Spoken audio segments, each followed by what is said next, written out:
Comments की बात करते हैं। आप एक गर्ल की सेफ्टी के लिए उतरे थे रोड पे। मेरी उस वीडियो पे लोग बोल रहे हैं इसका रेप होना चाहिए, इसको पाकिस्तान में फेंक दो। क्यों फेंक दो भाई, मैं भारत की नागरिक हूँ। तुम लोग कौन होती हो ऐसे कहना? तुम मेरे को सेफ फील नहीं करा रहे हो। All the Hindus are telling me that I should be raped. Nainital rape कांड को लेकर हिंदूवादियों की गुंडागर्दी के खिलाफ आवाज उठाने वाली हिंदू लड़की शैला नेगी को रेप और जान से मारने की धमकी मिल रही है। शैला नेगी को भारत छोड़कर पाकिस्तान जाने के लिए धमकाया जा रहा है। उन्होंने हिंदूवादियों से सवाल किया कि जो खुद हिंदू महिला को रेप की धमकी दे वो क्या इंसाफ की लड़ाई लड़ेंगे। अब कमेंट्स की बात करते हैं। आप एक गर्ल की सेफ्टी के लिए उतरे थे रोड पे। मेरी उस वीडियो पे लोग बोल रहे हैं इसका रेप होना चाहिए, इसको पाकिस्तान में फेंक दो। क्यों फेंक दो भाई, मैं भारत की नागरिक हूँ। तुम लोग कौन होती हो ऐसे कहना? तुम मेरे को सेफ फील नहीं करा रहे हो। All the Hindus are telling me that I should be raped and thrown into this lake. उसमें क्या क्या कमेंट्स कर रहे हो आप? जब मैं ही सेफ नहीं हूँ तो आप क्या उस लड़की को जस्टिस दिलाओगे? और आप किस चीज के लिए लड़ रहे हो? तो आप बेवकूफ लोग हो। आप लोग मुझे अनसेफ फील, कोई बात नहीं, rape me, you do whatever you want to do, but उससे आपका मोटिव क्या पूरा होगा? आप किसके लिए लड़ रहे थे और आप कहाँ पहुँच गए हो? आप अपनी मानसिकता देखिए, ये आपकी सोच है, इसलिए आप उतरे थे रोड्स में। मामले पर जाने माने पत्रकार और फिल्म मेकर विनोद कापड़ी ने चिंता जाहिर की है। विनोद कापड़ी ने एक्स पर लिखा है, शैला नेगी का गुनाह ये है कि शैला ने नैनीताल की खूबसूरत फिजा को हिंदू मुस्लिम करने से रोका था। नतीजा ये हुआ कि हिंदू बच्ची के साथ बलात्कार का विरोध करने वाले हिंदूवादी अब हिंदू महिला को ही बलात्कार की धमकी दे रहे हैं। मामले को लेकर हिंदूवादी इतने उग्र हो चुके हैं कि नैनीताल शहर का पूरा माहौल तनावपूर्ण हो गया है। जुम्मे की नमाज के दिन बड़ी संख्या में उग्र हिंदूवादी मस्जिद के पास जमा हो गए। पुलिस को उनकी नीयत समझते देर नहीं लगी। अगर पुलिस वक्त रहते हालात पर काबू नहीं पाती तो माहौल काफी बिगड़ सकता था। रेप कांड के बाद हुए बवाल का असर नैनीताल के पर्यटन उद्योग पर पड़ रहा है।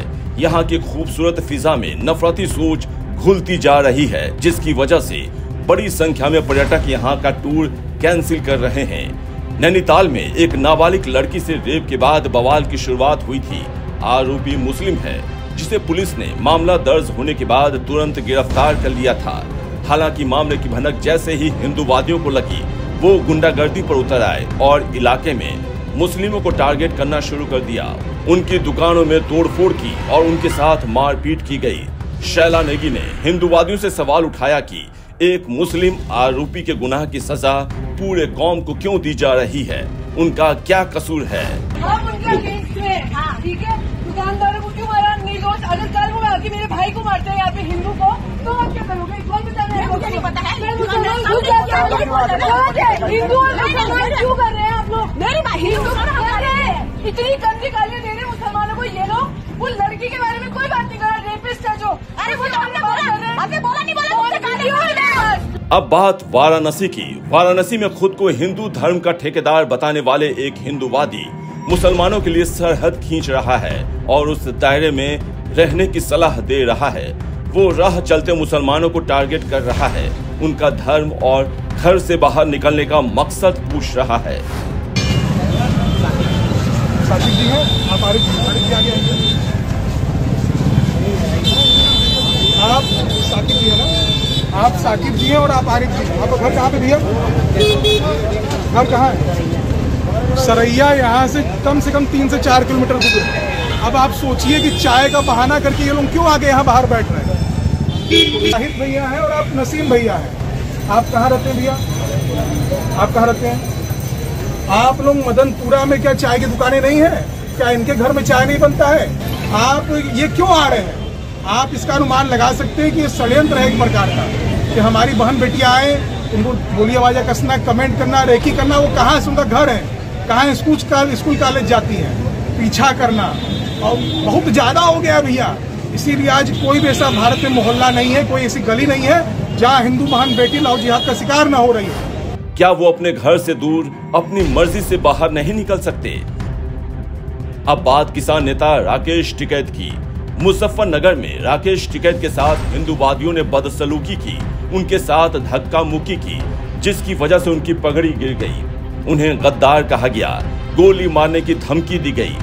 दरअसल पहलगाम की घटना को लेकर भगवा झंडे के साथ हिंदू संगठनों ने रैली बुलाई थी। राकेश टिकैत भी वहां पहुंचे थे। देखते ही देखते माहौल तनावपूर्ण हो गया। मौके की नजाकत को समझते हुए राकेश टिकैत वहां से निकल गए। इस घटना को लेकर और देशद्रोह कहे जाने को लेकर जाटों और किसानों में काफी गुस्सा है। मामले पर किसान नेता नरेश टिकैत ने कहा कि किसानों की शालीनता को कोई कमजोरी समझने की भूल न करे। अपने घर में इस तरह की बात हो, अगर हमारे थोड़े से इशारे पर या यहाँ की धरती लाल हो जाएगी, ये अपने मन में तो निकाल दो आप। और जिम्मेदारी की एक ऐसी बात है, हम कोई भी कदम ऐसा नहीं उठाते। मामले को लेकर नरेश टिकैत ने जाटों और किसानों की इमरजेंसी महापंचायत भी बुलाई। द लाइव टीवी के लिए bureau report. The live TV, सच सबसे आगे।